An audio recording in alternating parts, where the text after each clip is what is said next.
Nice two, nice two, nice two. Nice two. I should know. I should know. I saw it. I saw it there.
Amen. The grace of our Lord Jesus Christ, the love of God, and the communion of the Holy Spirit be with you all. And with your spirit.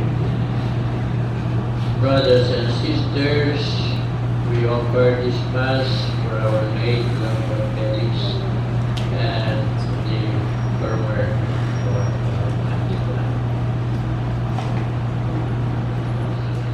and our dear ones who have gone ahead of us, our ancestors. As we prepare to celebrate the sacred mysteries, we call to mind our season as the Lord for pardon of our sins. I confess, Almighty God, and to you, my brothers and sisters, that I have greatly sinned in my thoughts, in my words, in what I have done, in what I have failed. Through my fault, through my most grievous fault. Therefore I ask, Blessed Mary, ever Virgin, through the angels of saints, and you, my brothers and sisters, to pray for me to the Lord our God. May are in the hand of God, and no torment shall touch them. We sit in the view of the foolish to be dead, and their passing away was thought an affliction, and their going forth from us utter destruction, but they are in peace. For if before men and women indeed they be punished, yet is their hope full of immortality. Chastised a little, they shall be greatly blessed, because God tried them and found them worthy of Himself. As fallen furnace, He proved them, and as sacrificial offerings, took them to Himself. In the time of their visitation, they shall shine, and shall guard about us sparks through stubble. They shall judge nations and rule over peoples. And the Lord shall be their King forever. Those who trust in Him shall understand truth, and the faithful shall abide with Him in love, because grace and mercy are very faithful. I path for His name's sake, even when I walk in a dark valley, for me in the sight of my foes. You anointed my head with oil. We believe that we shall also live with you. We know that Christ, raised from the dead, dies no more, dies no longer, has power over you. The word of the Lord.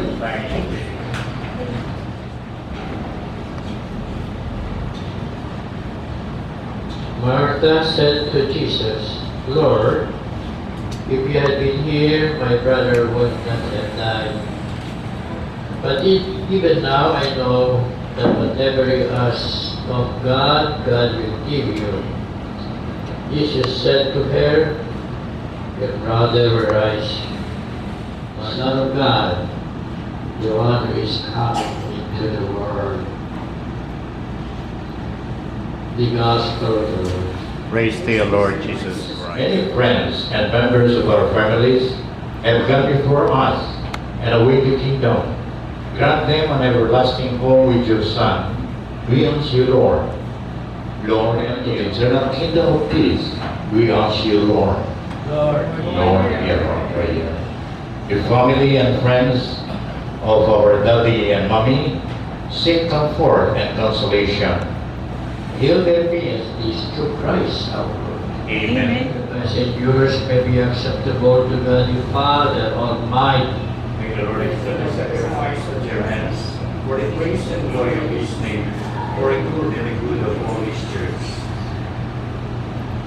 As we humbly present to you the sacrificial offerings, O Lord, for the salvation of your servant Felix, we beseech your mercy, that he who did not doubt your Son to be the loving Savior may find in him a merciful judge, who lives and reigns forever and ever. Amen.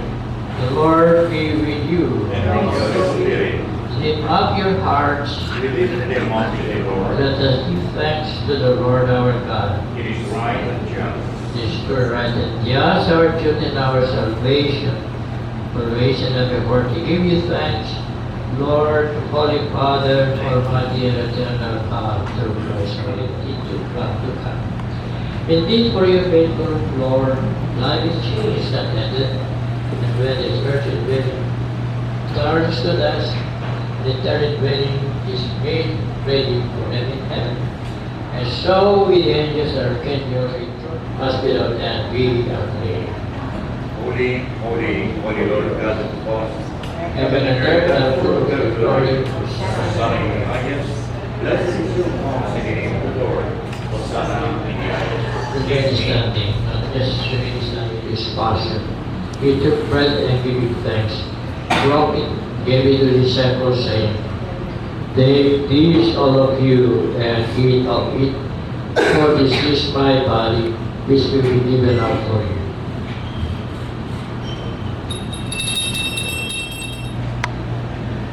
Therefore, as we celebrate the memorial of His death and resurrection, we offer you, Lord, the bread of life and the chalice of salvation. Give you thanks that you have held us forth to be in your presence and minister to you. Humbly we pray that, partaking of the body and blood of Christ, we may be gathered into one by the Holy Spirit. Remember, Lord, your church is spread throughout the world, and bring her to the fullness of charity, together with Francis our Pope, and Florentino our Bishop, and all the clergy. Remember also your servant Felix, whom you have called today from this world to yourself. Grant that he who was united with your Son in a death like his may also be one with him in his resurrection. Remember also our brothers and sisters who have the hope and the coming of our Savior Jesus Christ. For the kingdom, the power, and the glory are yours now and forever. Lord Jesus Christ, you said to the apostles, "Peace, the peace of the Lord be always with you." And with your Let spirit, us offer sacrifice. Lamb of God, you take away the sins of the world. Have mercy on us. Lamb of God, you take away the sins of the world. Lord, I'm not worthy that you should enter under my roof, but only say the word.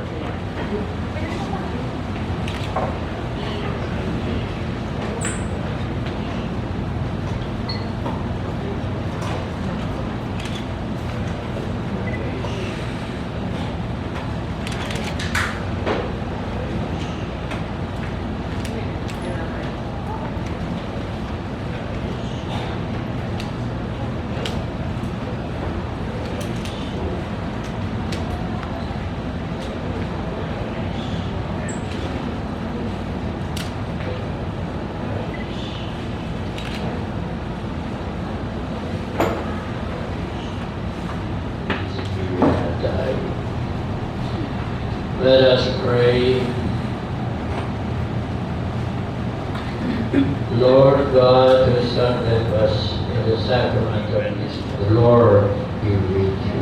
And with your spirit. May Almighty God bless you all. Father, the Son, and the Holy Spirit. Our Master standeth, let us pray with the eternal repose of our dear ones. Thanks be to God. Trusting in God, we have prayed together for Felix, And now we come to last farewell, this good night is spent with. Let us console one another in the faith of Jesus Christ. Saints of God, come to this aid, hasten to meet the angels of the Lord. Receive in soul and present him to God the Most High. May Christ who called you take unto himself and angels lead you to the bosom of Abraham. Receive in soul and present him to God the Most High. Eternal rest grant unto him, O Lord, and the perpetual shine upon him. Receive his soul and present him to God the Most High. In the sight of this world, she is now dead. In your right, in your sight, may he live forever. Forgive whatever sins he committed during his human weakness, and your goodness grant her everlasting peace. We ask this through Christ our Lord. Amen. Eternal rest grant unto him, O Lord, And let the pattern shine upon him. may he rest in peace. Amen. May the soul of Felix and so holy people departed, and the best of God rest in peace. Amen.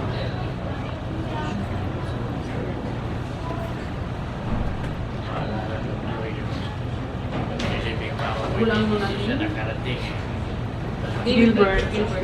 Gilbert. Din Gilbert. Philip. Philip.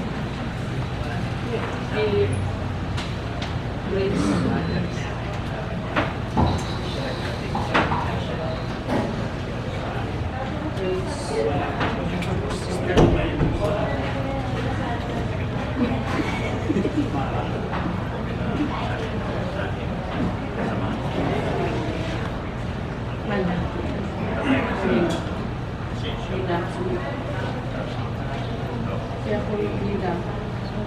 Paano muna si nanay? Gusto na si nanay.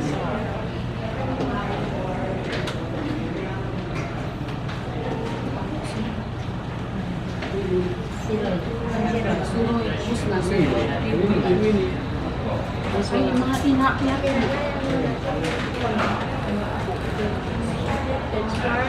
It's far. It's far. Bing Bing.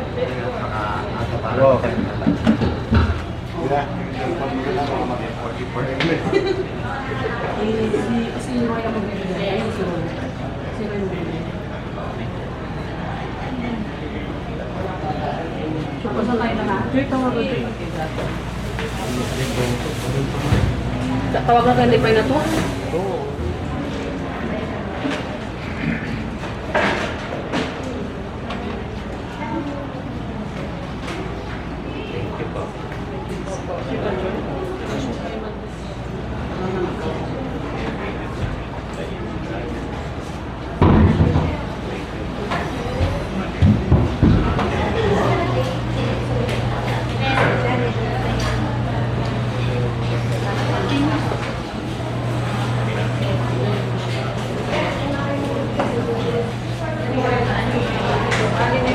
Salamat ha. Kuya.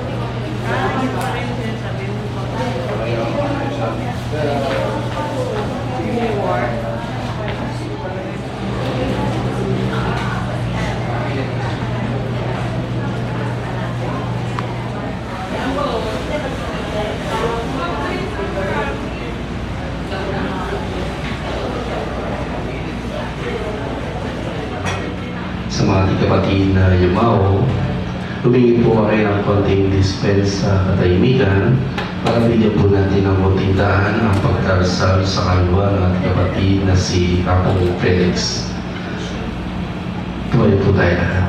Sa ngalan ng Ama, Anak at ng Espiritu Santo. Amen. As we sing, Come, Holy Spirit. Holy Spirit, I need you.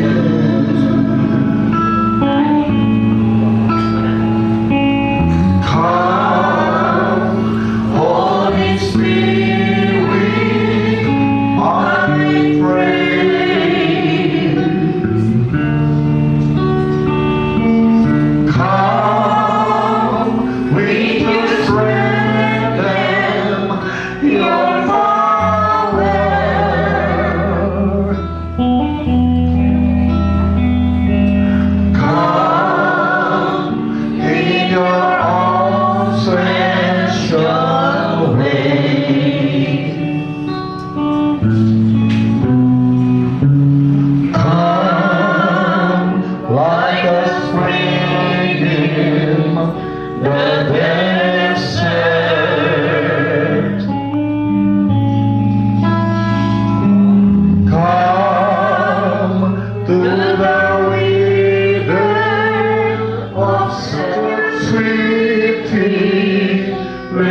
natin ang isa sa kanilang pinakamamahal nating si Apong Felix Sequito Sr. Ipanalangin din natin sa Diyos na pagkalooban sana ng lakas ng loob ang lahat niyang pamilya na ulila. Kaya po lahat, sabay-sabay natin ngayong dasalin ang sumasampalataya. Ng Espiritu Santo, ibinahalak ni Santa Maria Virgen, pinapakasakit ni Poncio Pilato, ibinako sa kanta. Doon magmuna kay Kristo at hukom sa nakabubuhay at namatay na tao. Sumasampalataya ng mga Diyos sa Diyos Espiritu Santo, sa banal na simbahang Katolika, sa kasamahan ng mga banal, sa pagtawaran ng mga kasalanan, sa pagkabuhay ng muli ng namatay na tao, at sa buhay na walang hanggan. Noong araw na iyon, si Judas na leader ng Israel ay humingi ng contribution sa bawat tao. Siya ay nakalikom ng halagang umabot sa 4 na librang pilat at ipinadala ito sa Jerusalem upang ihandog na pagtubos. Ito Senior. Jesus ko, alang-alang sa masakit na hampas na iyong tiniis. Kaawaan mo patawarin ang kaluluwa ni Felix Ito Senior. Jesus ko, alang-alang sa koronang tinik na nagsiti mo sa kasanto-santusan mong ulo. Kaawaan mo patawarin ang kaluluwa ni Felix Ito Senior. Jesus ko, alang-alang sa paglakad mo sa lansangan ng kapaitan na ang cross sa iyong pasal. Kaawaan mo patawarin ang kaluluwa ni Felix Ito Senior.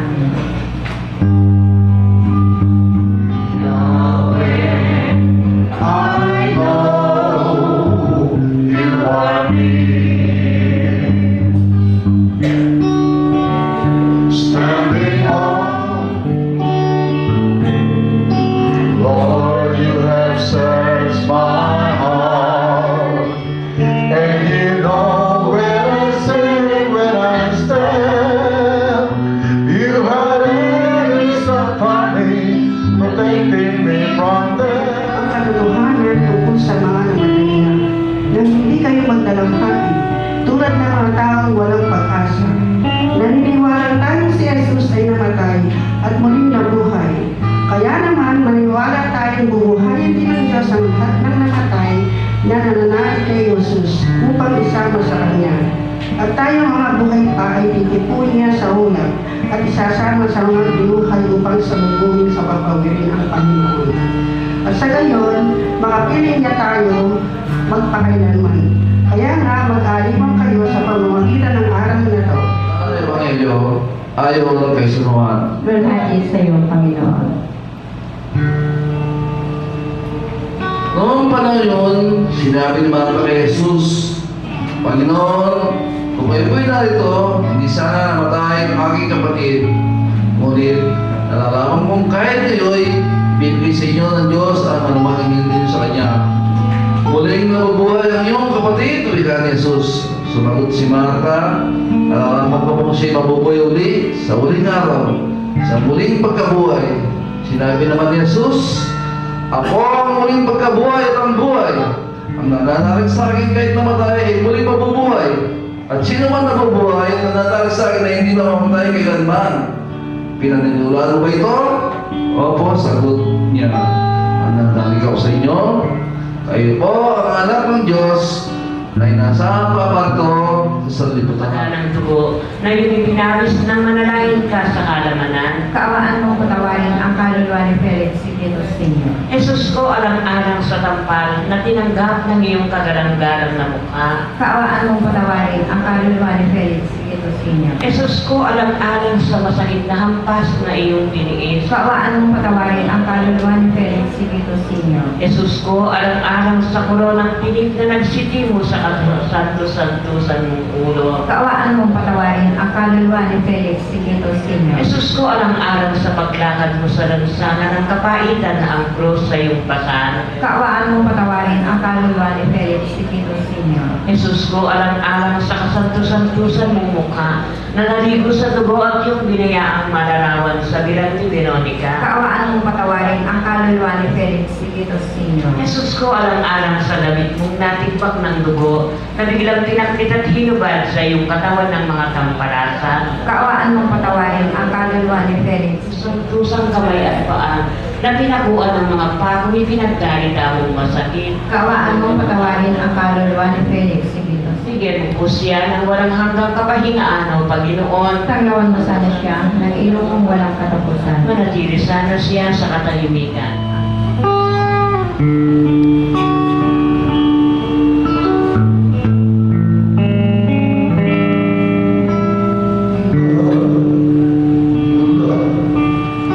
Sa lupa, magbabalik na pusa ang buhay ko'y sa lupa nagmula.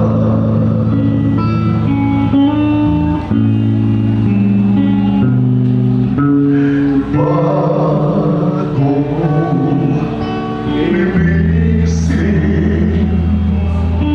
ang tugis ng iyong kapwa,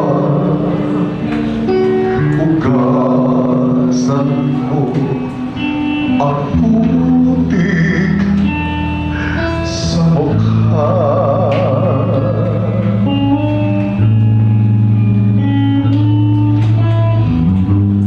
Kung ano ang gusto, huwag gawin sa iba. Kung ano ang iyong inutang, ay siya rin kabayaran.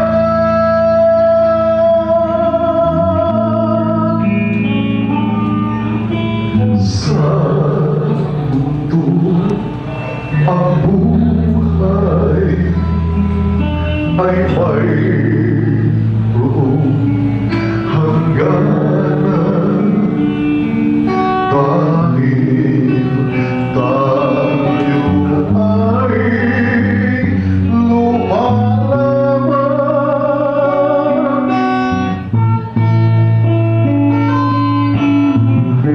Kaya pilitin mo ika'y magbago, habang may panahon ika'y magbago.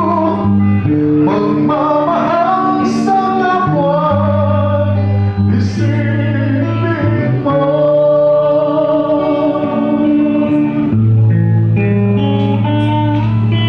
Sa mundo ang buhay ay mayroong hangganan, dahil tayo ay lumalaban.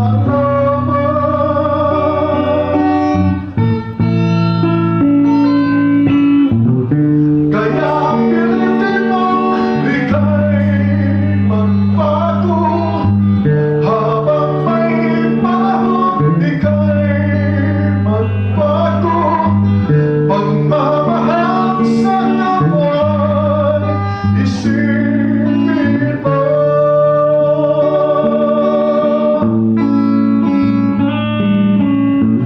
Ang dapat mong gawin ika'y magbago, habang may panahon ika'y matuto.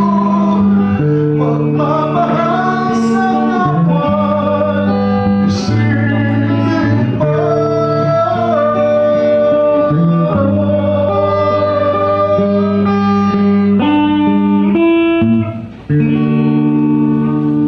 Ang ligayang makakaptan natin sa Diyos ay nababatay sa pagtupad sa pag-ibig natin sa ating buhay dito sa mundo.